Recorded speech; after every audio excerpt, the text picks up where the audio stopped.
First ever factory outlet, Chandanagar, Mukunda Jewelers, opening soon. No making charges.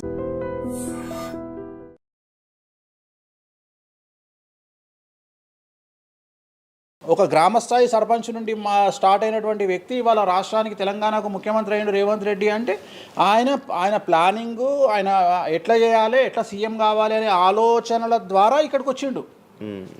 తెలంగాణలో కాంగ్రెస్లో ఎంతోమంది తోపులు తురుములు ఉండగా రేవంత్ రెడ్డి ఎందుకు సీఎం అయ్యిండు అంటే రేవంత్ రెడ్డి టార్గెట్ సీఎం పదవి. మధ్యలో ఉండేవాళ్ళు వేరే వాళ్ళందరూ టార్గెట్ సీఎం పదవి కాదు. కానీ రేవంత్ రెడ్డి మాత్రమే అన్ని కష్టాలు పడ్డాడు. రేవంత్ రెడ్డి మాత్రమే సీఎం టార్గెట్ చేసుకొని వాళ్ళ పదవి వచ్చింది. సో ఇది ప్రాక్టీస్ మేక్స్ పర్ఫెక్ట్. సో మనం ఎంత ప్రాక్టీస్ చేస్తే అంత పర్ఫెక్ట్ అవుతాం. అంతేగాని టాలెంట్ చూపించుకోవాలి అంటే అవకాశం రావాలి. అవకాశం వచ్చిన దాన్ని వాడుకోవాలి. అన్నిటికంటే ధైర్యం కావాలి. There is no development in comfortable zone. కలియుగంలో కంఫర్టబుల్ జోన్లో ఎప్పుడూ డెవలప్మెంట్ ఉండదు. తెలంగాణ రాష్ట్రంలో కాంగ్రెస్ పార్టీలో మనం గనక కాంగ్రెస్ పార్టీలో ఉన్నటువంటి వ్యక్తులను తీసుకుంటే ఒక రేవంత్ రెడ్డి మినహా ఎవరు కూడా జైలుకి వెళ్ళలేదు. రేవంత్ రెడ్డి జైలుకు వెళ్ళడానికి కూడా సంసిద్ధత వ్యక్తం చేసినాడు. అలాంటి ఫైటింగ్ చేసినాడు. అంటే కంఫర్టబుల్ జోన్ దాటి రిస్క్ జోన్లో ఫైట్ చేయడం వల్ల ఇవాళ సీఎం అయినాడు. మిగతా వాళ్ళందరూ ఎక్కడనో దగ్గర భయపడ్డమో బాధపడ్డమో వెనకడిగేయడం వల్లనో వాళ్ళు అక్కడనే ఉండిపోయారు. ఈయన మాత్రమే జైలుకు వెళ్ళి మరీ ఫైట్ చేసి వాళ్ళ సీఎం అయ్యాడు. అంటే ఎవరైతే కష్టపడతారో వాళ్ళకు ఫలితం దక్కుతుంది. ఎవరైతే కంఫర్టబుల్ జోన్లో ఉంటారో వాళ్ళు కంఫర్ట్ లెవెల్ అట్లనే ఉంటుంది. సో సమాజంలో మనం బయటికి వచ్చి ఫైట్ చేసి అన్నిటినీ ఎదుర్కొని 10 మందితో దొబ్బులు తిని సోషల్ మీడియాలో దొబ్బించుకొని కింద కామెంట్లు పెట్టించుకొని బండనాయదవా దొంగనాయదవా అని కామెంట్లు పెట్టించుకొని సో ఇవన్నీ ఓవర్కమ్ అయ్యి సమాజాన్ని అర్థం చేసుకొని వీళ్ళంతా పనికి మాలిన వెధవలు కామెంట్ల రూపంలోనే ఉంటారు అని మనం ఫైట్ చేస్తూ ముందుకు వెళ్తేనే మనకు లైఫ్ దొరుకుతుంది. ఇప్పుడు రేవంత్ రెడ్డి గారి గురించి మాట్లాడారు కాబట్టి ప్రజెంట్ జనాల్లోని నెగిటివిటీ నేను ప్రిడిక్షన్స్ని కానీ వేరే వాటిని చెప్పట్లా. నేను ఒక మంచి విషయాన్ని తీసుకొని మాత్రమే చెప్తా ఉన్నాను. నేను మంచి విషయాన్ని మాత్రమే తీసుకొని చెప్పాను. వేణుస్వామి గారు ఎప్పుడు అంటే లైక్ ఇందాక మాట్లాడుతున్నట్టు హీరోయిన్లు మనం టాలెంట్ ఉన్న వాళ్ళు చేస్తాం. ఎక్కువ వేణుస్వామి దగ్గర చేసుకున్న యాక్ట్రెస్ అమ్మాయిలే ఎందుకు వచ్చి చేయించుకుంటుంటారు పూజలు వేణుస్వామి గారి దగ్గర? ఒక రాజు కావాలంటే రాజ్యం కావాలి. ఒక రాణి కావాలంటే రాజు ఉంటే సరిపోతుంది. అర్థం కాలేదా? ఒక వ్యక్తి రాజు కావాలంటే రాజ్యాన్ని సంపాదించాలి. రాజ్యాన్ని సంపాదించాలంటే సగం జీవితం సంక నాకిపోతుంది. ఒక వ్యక్తికి అంటే శివ అనే వ్యక్తి ఒక 100 కోట్ల రూపాయలు సంపాదించాలంటే సగం జీవితం సంక నాకిపోతుంది. అవును, రైట్. కానీ శివను పెళ్లి చేసుకోవడానికి ఒక అమ్మాయికి మ్యాక్సిమం 10 మినిట్స్ చాలు. ఎస్, అంటే శివ నచ్చితే చాలు, శివకు అమ్మాయి నచ్చితే చాలు, పని అయిపోయింది. అంటే 10 నిమిషాల్లో ఆ అమ్మాయి 100 కోట్ల వారసురాలు అయిపోయింది. అలాగే 100 కోట్ల అధిపతి కూడా తనకు దక్కిండు. సో అమ్మాయిల డెవలప్మెంట్ అనేది ఎక్స్ట్రీమ్గా ఉంటుంది. ఉదాహరణ, ఒక ఇంటర్వ్యూకు 10 మంది అమ్మాయిలు 3 అబ్బాయిలు వస్తే ఈ 10 మంది అమ్మాయిల ఇంటర్వ్యూలు అయిపోయినాక వీళ్ళు సెలెక్ట్ కాకపోతే వాడి అదృష్టం మహాసుడిగా ఉంటే వాడు వస్తాడు సీన్లోకి. అంతే తప్ప 99% వీడు ఇక్కడనే కథం అయిపోతారు అమ్మాయిల దగ్గరనే. వాడికి అంత అవకాశం ఉండదు. సో కలియుగం అనేది 2002 తర్వాత షిఫ్ట్ అయింది. ఒకప్పుడు ఆడవాళ్ళకి అవకాశాలు తక్కువ, మగవాళ్ళకి ఎక్కువ. ఇప్పుడు టోటల్ రివర్స్ అయింది. ఏంటంటే 95% అవకాశాలు అమ్మాయిలకే ఉంటాయి, ఒక 5% మాత్రమే అబ్బాయిలకు ఉంటాయి. అందుకే అబ్బాయిలందరూ ఇప్పుడు అమ్మాయిలా మారిపోతున్నారు అంటారా? బెస్ట్ కదా. ఇప్పుడు మొత్తం జెండర్ అంతా మారిపోయింది. కారణం ఏంటంటే అమ్మాయిలకు ఉండేటువంటి వెసులుబాటు అబ్బాయిలకు ఉండదు. నేను అదే చెప్తున్నా. ఇప్పుడు మగవాడు కష్టపడి పైకి రావడానికి చాలా టైం తీసుకుంటుంది. ఆడవాళ్ళు పైకి రావడానికి చాలా ఈజీగా పైకి వస్తారు. నేను అనేది ఏంటంటే వాళ్ళ కష్టముతో పాటు వాళ్ళ గ్లామర్ వాళ్ళకు తోడవుతుంది.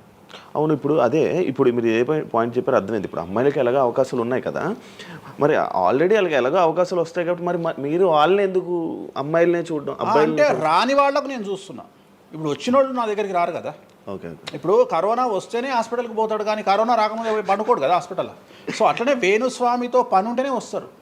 రెండవది, అమ్మాయిలకు ఉండే వెసులుబాటు ఏంటంటే అబ్బాయిలు కూడా చేసుకుంటారు నా దగ్గర, కానీ అబ్బాయిల డెవలప్మెంట్ అనేది చాలా తక్కువగా ఉంటుంది. ఉదాహరణ, నా దగ్గరికి వచ్చే అమ్మాయిలు ఓన్లీ సినిమా కోసం రారు. చాలామందికి తెలియదు ఈ విషయం. అంటే చాలామంది ఏమనుకుంటారంటే వేణుస్వామి దగ్గరికి వచ్చే అమ్మాయిలు సినిమా కోసమే వస్తారు, రారు. నా దగ్గరికి వచ్చే అమ్మాయిలు ఒక రాజకీయ నాయకురాలిగా వక్తగా కావాలని వస్తారు, సో పొలిటీషియన్ కావాలని వస్తారు, అన్నిటికంటే ఎంటర్ప్రెన్యూర్ కావాలని వస్తారు, ఒక బోటికో లేకపోతే ఒక గోల్డ్ షాపో ఏదో పెట్టుకొని బిజినెస్ కోసం వస్తారు. సో నా దగ్గరకు వచ్చేటువంటి వాళ్ళల్లో 10 మందిలో ఒకళ్ళు ఇద్దరు సినిమా ఇండస్ట్రీకి సంబంధించిన వాళ్ళు వస్తారు. 8 మంది వేరే వేరే వేరే వేరే వ్యాపారాలకు సంబంధించి చాలా ఉన్నాయి. ఇప్పుడు లైసెన్సింగ్ చేసేవాళ్ళు ఉన్నారు, చాలామంది తెలియదు. ఇప్పుడు ఢిల్లీలో లైసెన్సింగ్ చేసేవాళ్ళు 100 మంది అమ్మాయిలు ఉన్నారు నాకు తెలిసిన వాళ్ళు. అంటే పెద్ద పెద్ద కాంట్రాక్ట్లు ఇప్పించేవాళ్ళు, పెద్ద పెద్ద వాళ్ళు. సో అలాంటి వాళ్ళు నా దగ్గరికి ఎక్కువగా వస్తారు. అంటే నా దగ్గరికి వచ్చేవాళ్ళు ఈ ఉద్యోగాలు చేసుకునే వాళ్ళు ఇలాంటి వాళ్ళు రారు. నేనేమంటానంటే job is a biggest scam in the world. ప్రపంచంలో ఉద్యోగం అనేది అతిపెద్ద స్కామ్. సో దాన్ని ఇప్పుడు ఒక కోతి ఉంది, ఆ కోతికి మీరు డజన్ అట్టిపళ్ళు ఇవ్వండి, ఒక 2000 రూపాయలు ఇవ్వండి, అది డజన్ అట్టిపళ్ళే తీసుకుంటుంది. కానీ ఈ 2000 రూపాయలతోటి నేను ఒక 10 గెలలు కొనుక్కుంటాననే నాలెడ్జ్ దానికి లేదు. అంటే ఒక రకంగా జాబ్ అనేది ఇచ్చి ఆ వ్యక్తిని మనం మోసం చేయడం. సో జాబ్కి అలవాటు అయిపోయిన వాడు కంఫర్టబుల్ జోన్లోకి వెళ్ళిపోతాడు. సో నేనేం చెప్తా అంటే ఆ జాబు నుండి మనమే 100 జాబులు ఇచ్చే స్థాయికి ఎదగాలి అనే కసి ఉండి అక్కడికి వెళ్ళాలి. ఆ కసి ఉంటేనే పని లేదు. కలియుగంలో కష్టపడి అనే మాట మాట్లాడితే దానంత దరిద్రం ఇంకోటి లేదు. ప్రపంచంలో అతి పెద్దగా ఎక్కువగా కష్టపడేది గాడిది. అది ఈ పాటికి ఎక్కడో ఉండాలి, అది లేదు. రైట్. సో మనం కష్టపడడం కాదు, బ్రెయిన్తో పని చేయాలి. కష్టంతో పాటు బుర్ర ఉండాలి. కష్టం అనేది పనిచేయదు. నేనేమంటున్నానంటే ఈ ప్రపంచంలో బాగా కష్టపడేటువంటి మనిషి డ్రైనేజీలోకి దిగి పనిచేసేటువంటి సేవకుడు. సో ఆయన పడే కష్టానికి పర్ డే 10 లక్షలు ఇచ్చినా తక్కువనే. కానీ మనం ఆయనకి అట్లా ఇవ్వట్లా. అంటే ఇక్కడ బ్రెయిన్తో పనిచేసే వాడికే డబ్బు మిగులుతుంది. నేను మాట్లాడేది బ్రెయిన్తో. కానీ అమ్మాయిలకు బ్రెయిన్ కంటే కూడా వాళ్ళ అందముతో పనిచేస్తే డబ్బులు దొరుకుతాయి. ఇప్పుడు వాళ్ళ ఇప్పుడు మనం ఉన్నాం, నువ్వో నేను ఒక ఇన్స్టాగ్రామ్లో పోస్ట్ పెడితే ఎవరు చూడు. అదే ఒక అమ్మాయి పెడితే 2 మిలియన్లు వెళ్ళిపోతుంది. ఇప్పుడు అదే కదా జరిగేది. ఇప్పుడు బెట్టింగ్ యాప్స్లోకి వీళ్ళు ఎందుకు వచ్చారంటే వాళ్ళను ట్రాప్ చేసేవాడు కూడా ఈ అమ్మాయిలకు 2 మిలియన్ల ఫాలోవర్స్ ఉన్నారు, కనీసం మిలియన్కు రీచ్ అవుతుంది వీళ్ళ వీడియో అనే ఉద్దేశంతో పెట్టిస్తున్నాడు. సో పెట్టడం ఎందుకు ఏంటి అనవసరం పక్కన పెడితే వాళ్ళకుండే క్రేజ్, అమ్మాయిలకు క్రేజ్ అలాంటిది. నేను అదే చెప్తున్నా, ఆ క్రేజ్ అమ్మాయిలకు చాలా ఈజీగా వస్తుంది. ఎందుకంటే గ్లామర్గా ఉండే అమ్మాయిలు చాలా ఈజీగా జనాల్లోకి వెళ్ళిపోతారు. సో చాలా వాళ్ళకు ఉండే అవకాశాలు చాలా ఎక్కువ. ఇప్పుడు రీసెంట్ మీరు బెట్టింగ్ యాప్ ఇన్ని రోజులు లేని బెట్టింగ్ యాప్, అంటే గత 2 సంవత్సరాల నుంచి ఫైట్ చేస్తున్నారు బెట్టింగ్ యాప్ల గురించి. వీళ్ళు సడన్గా ఇప్పుడు సెలబ్రిటీలు అందరూ బెట్టింగ్ యాప్లు ఇరుక్కుంటున్నారు. సెలబ్రిటీలే కాదు, 2025 సంవత్సరంలో సెలబ్రిటీ అనే ప్రతి ఒక్కడు ఏదో సమస్య ఇరుకుతాడు. అది అల్లు అర్జున్తోనే స్టార్ట్ అయింది. సో జాతకంలో అల్లు అర్జున్ యోగంలో 6వ ఇంట్లో శని, అల్లు అర్జున్ది కన్యారాశి. కన్యారాశి 6వ ఇంట్లో శనిలో ఉండగా అల్లు అర్జున్ జైలుకి వెళ్ళాడు. సో దానివల్ల ఆయనకు వెంట్రుక ముక్కతో సమానం. ఎందుకంటే తెల్లారు వచ్చి ఆయన టిఫిన్ చేస్తే ఆపలేరు, ఆయన టూర్కు పోతే ఆపలేరు, ఆయన రేపు పొద్దున పుష్ప 3కి 3000 కోట్లు వసూలు చేస్తుంది, దాన్ని ఎవడు ఆపలేడు. అంటే ఒక వ్యక్తిని జైలుకు పోయి వచ్చినంత మాత్రం ఎవడు ఆపలేడు. మహా అంటే బెయిల్ తీసుకొని బయటకు వస్తాం. ఇప్పుడు రేపు పొద్దున ఈ 11 మంది కూడా సరే జైలుకు పోతారా పోరా అంత తీవ్రమైన నేరమా నాకు ఐడియా లేదు.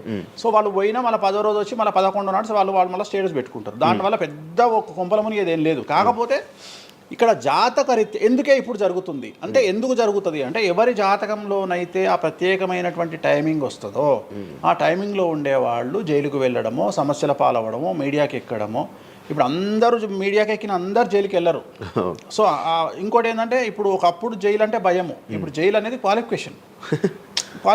అంటే జనరల్గా ఇప్పుడు పొలిటీషియన్ అయితే జైలుకు పోగానే సీఎం అవుతారా అనే నమ్మకం వచ్చింది అందరికీ. అట్లనే కొన్ని నమ్మకాలు వచ్చినాయి. ఇప్పుడు అల్లు అర్జున్ పోయి వచ్చాడు, ఏమైంది? సో అదే సినిమా ఇంకా ఆయన అనుకున్న దానికంటే ఇంకా కొద్దిగా ఎక్కువ డబ్బులు వసూలు చేసింది. సో ఇప్పుడు వీళ్ళు కూడా అంతే. కాకపోతే జాతకాల్లో చూసుకోవాల్సింది ఎందుకు ఇట్లాంటివి జరుగుతాయంటే, అష్టమ శని అంటే 8వ ఇంట్లో శని వచ్చినప్పుడు, 6వ ఇంట్లో శని వచ్చినప్పుడు, 12వ ఇంట్లో శని వచ్చినప్పుడు, 1వ ఇంట్లో శని వచ్చినప్పుడు, 6వ ఇంట్లో గురువు వచ్చినప్పుడు, 12వ ఇంట్లో గురువు వచ్చినప్పుడు ఇలాంటి సంఘటనలు వ్యక్తిగతమైన జీవితంలో జరిగే అవకాశాలు ఉంటాయి. ఇప్పుడు ఏదైతే కన్యారాశికి ఈ నెల 30 వరకు బ్యాడ్ ఉందో అది తులారాశికి షిఫ్ట్ అవుతుంది 1వ తారీఖు నుండి. అంటే ఏప్రిల్ 1వ తేదీ నుండి రాబోయే 2.5 సంవత్సరాల పాటు తులారాశి సెలబ్రిటీలు ఎవరైతే ఉంటారో వాళ్లకు సేమ్ సంచలనాలు, జైలుకు వెళ్ళడాలు, ఇలాంటి సమస్యలు అనేటువంటివి రాబోతున్నాయి. వేణుస్వామి గారు చేసిన తప్పులకి నలిగిపోతూ ఆయన మీద జరుగుతున్న ట్రోల్స్ తీయించడానికి లక్షలు ఖర్చు పెడుతున్నాడనే పబ్లిక్లో టాక్ అనేది నడుస్తుంది. అది ఎంతవరకు నిజం? అసలు పట్టించుకొని అవి ఎంజాయ్. ట్రోల్స్ని ఎంజాయ్ చేస్తారా? ట్రోల్స్ని ఎంజాయ్ చేస్తాను నేను. ట్రోల్స్ని ఎంజాయ్ చేస్తాను నేను. ఎందుకు అంటే నేను నమ్మేది ఏంటంటే any publicity is good publicity అని నమ్మే వ్యక్తిని నేను. Bad or good publicity. నాకు నేను అనే పాయింట్ ఏంటంటే ఒక అంబానీ ఫ్యామిలీ పెళ్లిళ్ళు చేసుకున్నారు, 5,000 కోట్లు ఖర్చు పెట్టి పెళ్లిళ్ళు చేసుకోవడానికి ప్రధానమైన కారణం ఏంది? పబ్లిసిటీ పిచ్చి. వేణుస్వామికి 500 కోట్ల పబ్లిసిటీ ఫ్రీగా వచ్చినప్పుడు ఎందుకు వద్దంటాడు? పిచ్చిన కొడుక వేణుస్వామి అన్న కాదు కదా. ఒక ప్రైమ్ టైంలో 7 గంటలకు నేను ఒక ఛానల్లో అరగంట షో కొనాలంటే నాకు కనీసం ₹1,00,000 అవుతుంది. నేను పిచ్చిన కొడుకునా? నాకు వచ్చే పబ్లిసిటీ ఎంత ఎక్స్ట్రీమ్ పబ్లిసిటీ వస్తుంది. నేను ఎప్పుడు బాధపడతా? నా లైఫ్ డిస్టర్బ్ అయినప్పుడు బాధపడతా, నా ఫైనాన్షియల్ రూట్ ఆగిపోయినప్పుడు బాధపడతా. ఇప్పుడు నేను 12వ సంవత్సరంలో సినిమా ఇండస్ట్రీకి వచ్చిన. నా కమాండింగే మీడియా, నా కమాండింగే సినిమా ఇండస్ట్రీ, నా కమాండింగే పొలిటికల్, నా commanding all aspects of life. అలాంటి నేను నా జాతకాన్ని అంటే ఏం తెలియకుండానే బ్లైండ్గా వచ్చి మీడియా ముందర మాట్లాడేసి దొబ్బులు తిని వెళ్ళిపోదాం అనుకుంటున్నా? అంటే నాకంటూ కొన్ని క్లారిఫికేషన్స్ ఉంటాయి కదా. ఇప్పుడు ఉదాహరణ, ఇప్పుడు ఒక వ్యక్తి మీద ఒక అలిగేషన్, లీగల్ అలిగేషన్ వచ్చినప్పుడు వాడు యాంటిసిపేటరీ బెయిల్ తీసుకుందామా, లాయర్ను మాట్లాడుకుందామా, ఏం చేద్దాం అని ఆలోచిస్తాడు కదా. అట్లనే మనం అడవిలోకి వెళ్ళేటప్పుడు టైర్ పంక్చర్ అయితే ఏం చేస్తామని ఆలోచించుకుంటాం కదా. అట్లనే ఒక అడవిలో ట్రావెల్ చేసినప్పుడు మనం ఆలోచించుకొని ట్యాంక్ డీజిల్ ఫుల్ చేయించుకుంటాం కదా. సో అట్లా నాకు ఉండవు ఆలోచనలు. నేను ఆలోచించుకోకుండానే ఇలాంటి పనులు చేస్తున్నా. సో వేణుస్వామిని దెబ్బ కొట్టాలి అన్నా, ఎవరిని దెబ్బ కొట్టాలన్నా ఫైనాన్షియల్గా దెబ్బ కొట్టాలి.